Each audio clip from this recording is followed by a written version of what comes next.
Olá, meus queridos! Mais um Estudo com Deus começando por aqui. Seguimos ainda com o barulho atrás. Seguimos um pouco rouca ainda, mas com fé em Deus. Ótima. Tô bem, já tô curada, crendo na vitória do Senhor. Amém? E hoje, bora para mais uma leitura da Palavra de Deus. Espero aí você estar gostando de Filipenses. Filipenses é um livro tão pequenininho, só são 4 capítulos, é muito pequenininho, perdão. Mas é um livro que nos ensina muito. Como em toda a Palavra de Deus, nós sempre temos algo para aprender. Tanto no Velho quanto no Novo Testamento, sempre tem algo para nos ensinar a Palavra de Deus. Amém? Antes de tudo, eu quero pedir para você curtir o nosso vídeo, irmão. Muitas pessoas têm assistido o vídeo e não têm curtido. E muitas vezes você assiste, você gosta, você é constante aqui, mas não tem esse costume. Então, antes de assistir, já curte. Nos ajude aí a ser mais relevante com esse vídeo.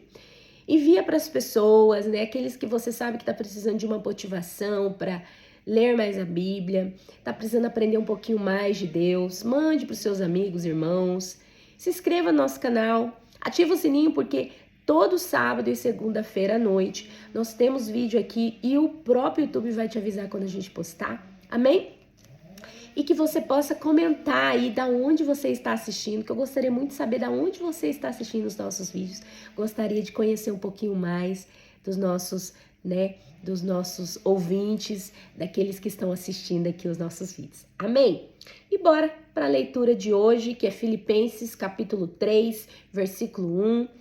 Mas antes de tudo, vamos convidar o nosso amado Espírito Santo, nosso amigo e professor. Amém? Então feche seus olhos e vamos orar neste momento.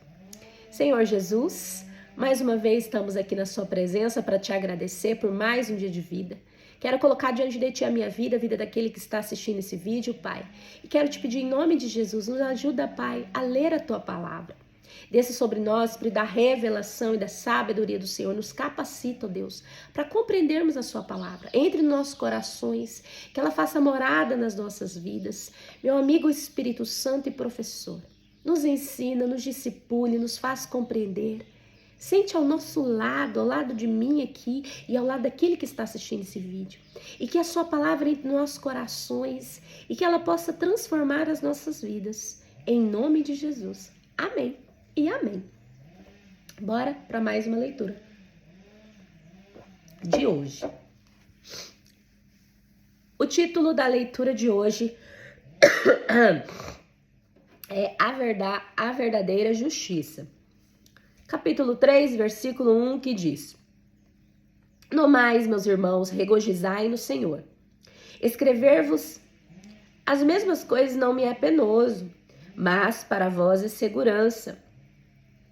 Versículo 2: Guardai-vos dos cães, guardai-vos dos maus obreiros, cuidado com a mutilação. Paulo mais uma vez está advertindo o povo aqui, cuidado com os maus obreiros, os falsos mestres, profetas e apóstolos. Aqueles que têm ensinado o que é errado no meio do povo de Deus. Devemos estar sempre atentos. Naquele tempo já tinha os falsos profetas e apóstolos, os maus obreiros, aqueles que desviam a igreja do Senhor. E nós devemos cuidar, porque temos muitos lobos em pele de cordeiro dentro das igrejas. Infelizmente, é dentro delas que tem, porque no mundo, as pessoas estão no mundo, e é dentro da igreja que nós vamos encontrar os hereges, os blasfemos e aqueles que estão desviados dentro da igreja. Amém? Então devemos cuidar e vigiar, estar atentos, para a gente não ser alvos deles e muito menos enganados por eles. Versículo 3. Porque a circuncisão somos nós que adoramos a Deus em espírito e nos regozijamos em Cristo Jesus e não temos confiança na carne. Embora eu também possa ter confiança na carne, se algum outro homem pensa que pode confiar na carne, ainda mais é eu.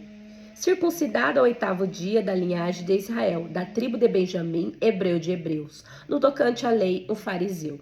Segundo o zelo, perseguidor da igreja, no tocante à justiça que está na lei, irrepreensível. Paulo está falando aqui que a circuncisão, quando ele fala bem aqui, porque a circuncisão somos nós os que adoram a Deus em espírito. E que nós não nos apoiamos, eles não se apoiam na carne, mas no espírito, numa vida transformada, numa vida com Deus. Aí ele fala assim, mas se alguém quiser se apoiar na carne, esse sou eu. Aí ele se coloca, ele conta um pouco sobre quem ele era. Circuncidado ao 8º dia, o verdadeiro israelita, da linhagem de Israel, da tribo de Benjamim, hebreu, de hebreus. Então ele é um verdadeiro hebreu. No tocante à lei, um fariseu, o pior grupo dos mais zelosos da palavra, da Torá, vamos dizer assim, é os fariseus, vocês já sabem. E ele fazia parte dele, segundo o zelo, perseguidor da igreja, no tocante à justiça que está na lei, irrepreensível. Então ele sim pode se auto-vangloriar na carne, se ele quisesse, porque ele verdadeiramente é israelita, é isso que ele está falando. Versículo 7. Mas as coisas que para mim eram consideradas como ganho, reputei-as como perca por Cristo. Quem perdeu algo por Cristo, levanta a mão. Duvido se você já não levantou a sua mão aí. Todos nós perdemos algo pelo Senhor Jesus. Ainda mais este homem. Ele que deixou tudo pelo Senhor. Quando ele teve o seu encontro com o Senhor Jesus, ele verdadeiramente largou tudo. Paulo, ele teve uma transformação do seu conjunto de valores, de si próprio e do mundo. E tudo mudou para ele, tudo mudou para ele. E ele largou tudo que ele era, que ele conhecia, que ele entendia, que ele sabia. Todo conhecimento adquirido humanamente. Tudo que foi conhecimento de letra, sabe, de algo humano, ele largou, ele abandonou. Tudo por Cristo, aqui ele fala, mas as coisas que para mim eram no passado consideradas como ganho, aquilo que para ele era importante, aquilo que para ele era vantajoso, ele diz aqui, reputei-as como perda por Cristo. Eu descartei como perda, é assim que ele está dizendo. Versículo 8. E na verdade tenho também por perda todas as coisas pela excelência do conhecimento de Cristo Jesus, meu Senhor, pelo que sofri a perda de todas estas coisas e a considero como esterco, para que possa ganhar a Cristo. A vida do cristão é renúncia, isso nós já sabemos, mas para aquele que quer ter grandes revelações dos céus, esse ele paga um preço muito, muito mais alto. E é o que Paulo teve que pagar. Ele realmente renunciou a tudo. Ele deixou tudo para trás, ele abandonou tudo que ele sabia, que ele tinha, que ele era. Ele se despiu completamente de quem ele era. Não sobrou um pedacinho de quem era Paulo. Muitas vezes você está segurando aí, não, Deus, essa parte é minha, não, Deus, eu não vou dar essa parte para o Senhor. Pode mudar essa parte, Deus, mas essa não, essa sou eu, essa é minha essência. Se eu mudar, Deus, eu deixo de ser eu, meu irmão. A partir do momento que você entrega a sua vida para Cristo, Ele tem posse da sua vida, não 20%, mas 100%. E se ele quiser te quebrar todinho, te refazer por inteiro, e você antes gostar de Coca-Cola e depois não gostar, meu irmão, é Deus, ele pode fazer isso na sua vida e você tem que permitir isso acontecer. Se ele quiser te desfazer e você ser uma pessoa tímida antes de aceitar Jesus, depois ser uma pentecostal que grita e faz barulho e não tem vergonha, que seja assim. A vontade de Deus é boa, perfeita e agradável. Permita Deus transformar a sua vida. Porque sim, quando você estiver lá, você vai ver, poxa, por que eu não vim antes? Como é bom fazer a vontade do Senhor. Como é melhor a vontade do Pai. Então viva a vontade do Senhor. E aqui ele termina falando, pelo qual sofri perda de todas estas coisas e as considera como esterco, como bosta, como nada. Para Paulo, o mais importante é o conhecimento pleno de Cristo. É as grandes revelações divinas. Ele perdeu tudo para ganhar a verdadeira e profunda e revelação de Deus. E ele teve. Nós estamos vendo que ele teve, graças a Deus. Continuando aqui no versículo 9. E seja achado nele, não tendo a minha própria justiça que vem da lei, mas a que vem pela fé de Cristo, a justiça que vem de Deus pela fé. A justiça ela não é algo humano. Nós não vamos ter de forma humana. Nós temos isso pela fé e por fé. Amém? Versículo 10. Para conhecê-lo e o poder da sua ressurreição e a participação em seu sofrimento, sendo feito conforme a sua morte, para ver se de alguma maneira eu possa chegar à ressurreição dos mortos. Não que já tenha alcançado ou que seja perfeito, mas prossigo para alcançar aquilo o que foi também alcançado por Cristo Jesus. Ele está falando aqui, mas prossigo para alcançar. Isso significa o quê, meu irmão? Que é um processo. Você não vai se tornar quem Cristo quer que você seja da noite para o dia. É como nós falamos nos outros vídeos, não lembro qual foi, agora nos últimos, que a boa obra de Deus começa quando a gente se converte na nossa vida. E depois ela só termina quando a gente encerra a nossa história aqui na terra, seja encontrando Jesus nos céus ou na morte. Então nós vamos viver uma vida de transformação progressiva. É um processo progressivo que vai até a morte de transformação. O importante é a gente ser transformado. Amém? Continuando aqui no versículo 13. Irmãos, não julgo que o haja alcançado, mas uma coisa faço, e é que esquecendo-me das coisas que atrás ficam e avançando para as coisas que estão adiante de mim. Então, meus irmãos, não tem como você avançar para o novo, para o futuro, se você ficar preso no passado. Você não tem como ter o novo de Deus se você ficar lá no passado. Ai, mas eu vivi aquilo com Jesus, foi tão bom. Ai, Jesus, me leva de volta para aquele lugar. Não, você tem que falar, Jesus, me dá o novo do Senhor. Me dá algo novo, Jesus. E não só na sua vida com Cristo, mas no seu casamento, na sua vida profissional, em todas as áreas da sua vida. Você tem que andar para frente, meu irmão, não para trás. E quem vive no passado, vive o quê? Preso.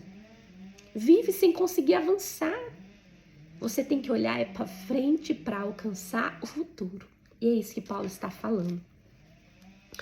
Versículo 14. Prossigo para o alvo, que é o objetivo, pelo prêmio da soberana vocação de Deus em Cristo Jesus. Então o alvo, o objetivo é o Senhor Jesus. É Cristo. Esse é o nosso alvo. Esse é o alvo do cristão, é o objetivo do cristão, é o único objetivo do cristão. Versículo 15. Por isso todos quantos já somos perfeitos, tenhamos este mesmo sentimento, e se sentis alguma coisa de outra maneira, Deus deve revelar ainda estas a vós. Porém, naquilo a que já chegamos, andemos segundo a mesma regra e sintamos as mesmas coisas. Versículo 17. Irmãos, sede também meus seguidores e marcai os que assim andam, segundo o exemplo que tendes em nós. Porque muitos há, dos quais muitas vezes vos disse, agora também digo a vós, chorando que eles são inimigos da cruz de Cristo, cujo fim é a destruição, cujo Deus é o seu ventre, e cuja glória é a sua vergonha, que só pensam nas coisas terrenas. Quando ele fala que cujo Deus é o seu ventre, significa que o seu Deus é os seus desejos. Que hoje, meu irmão, tem sido o Deus desta era, é o desejo. Se você for analisar, as pessoas, elas exaltam os seus próprios desejos. Elas buscam os seus próprios desejos. Elas amam extravasar os seus desejos e fazer e cumprir e realizar os seus desejos. Então, quando ele fala que cujo Deus é o seu ventre, cujo Deus é o seu desejo. Nós estamos vivendo um tempo onde as pessoas idolatram seus próprios desejos. Em vez de viver uma vida para Cristo, elas vivem uma vida para si, para os seus próprios desejos. Que só pensam em coisas terrenas. É assim que as pessoas têm vivido. E naquele tempo já existiam cristãos nominais, que chama. São cristãos que se dizem cristãos, mas que suas práticas dizem ao contrário. Imagine hoje que a igreja se perdeu, que dentro da igreja tem de tudo, que dentro da igreja não tem mais santidade, não se fala mais de pecado, aceita todas as coisas. As pessoas vivem uma vida terrena. Elas não buscam as coisas do alto, mas elas buscam as coisas da terra. E não é só as pessoas do mundo, é as pessoas da igreja. Elas buscam mais o dinheiro, a fama e o sucesso do que o próprio Senhor. Elas buscam mais a beleza fora do que a beleza interna. Devemos voltar à igreja, devemos mudar, devemos, buscar a misericórdia de Deus e ser transformados e buscar a redenção no Senhor. Porque nós nos perdemos. Nós nos perdemos. Versículo 20. Mas a nossa cidadania está nos céus, de onde também esperamos o Salvador, o Senhor Jesus Cristo. Então, se a nossa cidadania está nos céus, nós não somos da terra, por que buscamos tanto as coisas da terra? Não que não devemos trabalhar, buscar ter uma vida melhor, ter filhos, marido, uma família, não é isso que eu estou falando, meus irmãos. Estou falando que o que deve estar em primeiro lugar na sua vida é o Senhor. E depois as demais coisas, é só isso. Mas você pode ter casa, família, um trabalho, ambições profissionais e financeiras. Claro, quem não pode ter, não pode é tomar o lugar de Deus na sua vida. Só isso. Versículo 21. Que transformará o nosso corpo vil para ser conforme o seu corpo glorioso, de acordo com o trabalho pelo qual ele é capaz de submeter todas as coisas para si mesmo. Capítulo 4, versículo 1. Portanto, meus amados e muito queridos irmãos, minha alegria e coroa, estai assim firmes no Senhor, meus amados. Versículo 2. Rogo a Evódia e rogo a Sítique, que sejam da mesma mente no Senhor. Pelo jeito aqui são duas irmãos que estavam tendo problemas na igreja. Você está vendo como isso já existia lá e existe hoje? Meus irmãos, os problemas são os mesmos. O tempo vai mudando, vai avançando as eras, mas continua tendo os problemas comuns da igreja. Não tem jeito.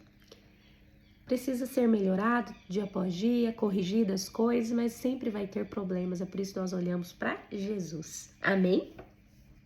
E admoesto-te também a ti, meu verdadeiro companheiro, que ajude essas mulheres que trabalharam comigo do Evangelho, e também com Clemente e com outros cooperadores cujos nomes estão no livro da vida. Versículo 4. Regozijai-vos sempre no Senhor, e outra vez,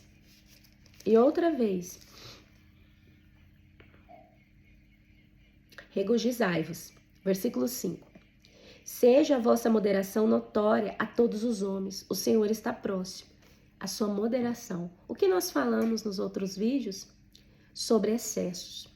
Então nós devemos ter uma vida moderada, uma vida equilibrada. Ele fala que moderada, notória aos homens. Então as pessoas têm que perceber a nossa moderação, o nosso equilíbrio. Isso também é testemunho de Cristo na nossa vida, irmãos. Versículo 6. Por nada estejais ansiosos, mas em tudo, pela oração e súplica com ações de graça, sejam as vossas petições conhecidas diante de Deus. Então, meus irmãos, a ansiedade, ela não é de Deus. E se você está ficando ansioso, você não está confiando plenamente no seu Deus. Você não está tendo fé verdadeiramente no Filho de Deus. Então, se você está ansioso e preocupado, entregue nas mãos do Senhor. Ore, entregue nas mãos. Aqui fala o quê? Mas em tudo, pela oração e súplica, com ações de graça, sejam as vossas petições conhecidas diante de Deus. Então, entregue diante de Deus as suas ansiedades, suas preocupações, os seus medos e descanse no Senhor. Continuando aqui no versículo 7. E a paz de Deus, que excede todo o entendimento, guardará os vossos corações e as vossas mentes através de Cristo Jesus. Por quê? Porque você entregou para Cristo os problemas, as ansiedades, as dificuldades, as dores. E aí, depois que você entregou, o Senhor te devolve de volta a paz de Deus, que guarda a sua mente, o seu coração de toda ansiedade. Então, você entrega para Deus e Deus entrega para você. É por isso que é importante a oração na vida do cristão. Você precisa entregar para Deus os seus problemas, para que Ele te dê a paz que você busca. Amém? Versículo 8. Quanto ao mais, irmãos, tudo que é verdadeiro, tudo que é honesto, tudo que é justo, tudo que é puro, tudo que é amável, tudo que é de boa fama, se há alguma virtude, se há algum louvor, nisso pensai. Por que ele está falando isso, meus irmãos? Porque tudo começa na mente, tudo começa aqui na nossa cabeça. Os assassinatos começam na cabeça. Os problemas conjugais começam aqui, ó. Satanás começa a trabalhar na cabeça. Os seus problemas emocionais tá aqui. Problemas de saúde, muitos começam aqui. Então cuide da sua mente, pense só no que é bom e justo e agradável a Deus. Que isso vai te abençoar, isso vai te ajudar. Amém? Versículo 9. Estas coisas que aprendestes e recebestes, e ouvistes e vistes em mim, isso fazei. E o Deus de paz será convosco. Versículo 10. Regozijei-me grandemente no Senhor, porque finalmente o vosso cuidado por mim floresceu novamente. Porque já erais cuidadosos, mas vos faltava oportunidade. Faltava oportunidade. Não digo isto como por necessidade, porque já aprendi, seja qual for o meu estado, a estar contente com isso. Veja bem, meu irmão. Paulo nos mostra que independente de qualquer situação, nós podemos ser contentes e satisfeitos. A nossa satisfação, a nossa alegria, o nosso contentamento não está naquilo que temos ou não temos, mas em quem nós temos na nossa vida. Paulo, muitas vezes passou por tantas coisas e continuou feliz no Senhor, contente, satisfeito, porque a alegria dele, o contentamento dele não estava nas coisas, nas circunstâncias, naquilo que ele estava vivendo, mas no Senhor. E devemos seguir este exemplo de Paulo. Ele continua falando, no versículo 12, eu sei como estar humilhado e sei também como ter abundância. Em todo lugar, em todas as coisas estou instruído, tanto a ter fartura como a ter fome, tanto a ter abundância como a sofrer necessidade. Versículo 13. Eu posso fazer todas as coisas por meio de Cristo que me fortalece. Paulo está falando aqui, pela força do Senhor Jesus, nós podemos suportar qualquer coisa. Podemos suportar a humilhação, a escassez, a abundância, a instrução, a fartura, a fome, a abundância de sofrer a necessidade. Através do poder do Espírito Santo de Deus, nós podemos suportar qualquer coisa e sermos contentes e satisfeitos, porque a nossa alegria está em Deus e não na circunstância que estamos passando. Somos felizes quando temos muito, somos felizes quando temos pouco. Quem tem isso no seu coração, ele é grato a Deus e acima de tudo, ele sabe que a sua alegria não está nas coisas, mas no Senhor. Continuando aqui no versículo 14. Todavia fizestes bem em tomar parte na minha aflição. E bem sabeis também vós, Filipenses, que no princípio do evangelho, quando parti da Macedônia, nenhuma igreja comunicou comigo com respeito a dar e a receber, senão vós somente. Porque até mesmo em Tessalônica me enviaste uma outra vez a minha necessidade. Não que deseje dádivas, mas desejo o fruto que aumente a vossa conta. Mas tenho tudo em abundância, cheio estou, depois que recebi de Epafrodito as coisas que me foram enviadas por vós. Como cheiro suave, cheiro de suavidade, sacrifício aceitável e aprazível a Deus. O meu Deus suprirá todas as vossas necessidades segundo as suas riquezas em glória por Cristo Jesus. Versículo 20. Ora, ao nosso Deus e Pai seja glória para sempre e sempre. Amém. Saudai a todos os santos em Cristo Jesus. Os irmãos que estão comigo vos saudam. Versículo 22. Todos os santos vos saudam, mas principalmente os que são da casa de César. A graça de nosso Senhor Jesus Cristo seja com todos vós. Amém. Então, meus irmãos, Paulo aqui fala no versículo 18 que ele recebeu todos os presentes que foi enviado para ele. E ele tinha fartura de tudo. E ele fala que aquilo que foi enviado pelos filipenses como uma oferta chegou até o Senhor como um cheiro suave e aceitável a Deus. Então, todas as vezes que nós ofertamos ao homem, não é ao homem que nós estamos ofertando, é ao Senhor. Muitas vezes nós não queremos, eu não sei o que essa pessoa vai fazer com isso. Essa pessoa não merece. Meu irmão, você não está fazendo para o homem, é para o Senhor. E faça de coração, como uma oferta voluntária, não porque alguém pediu, não porque alguém te apertou para dar, por vergonha. Dê voluntariamente. Dê voluntariamente ao Senhor, oferte a Deus, que vai chegar até o Senhor como uma oferta agradável a Deus. E é isso, meu irmão. Se encerra aqui mais um livro, tão pequenininho esse livro, né? Filipenses. Espero ter agregado na sua vida. No próximo vídeo já vamos começar Colossenses, um livro pequeno também, um pouquinho maior. Colossenses vai até 4 também. Achei que ele ia até 6, capítulo 6, mas na verdade até capítulo 4 também é pequenininho. E eu espero você no próximo vídeo. Espero ter agregado. Mais uma vez, agradeço a sua presença até aqui. Que Deus abençoe a sua vida e até o próximo vídeo. Em nome de Jesus. E até lá!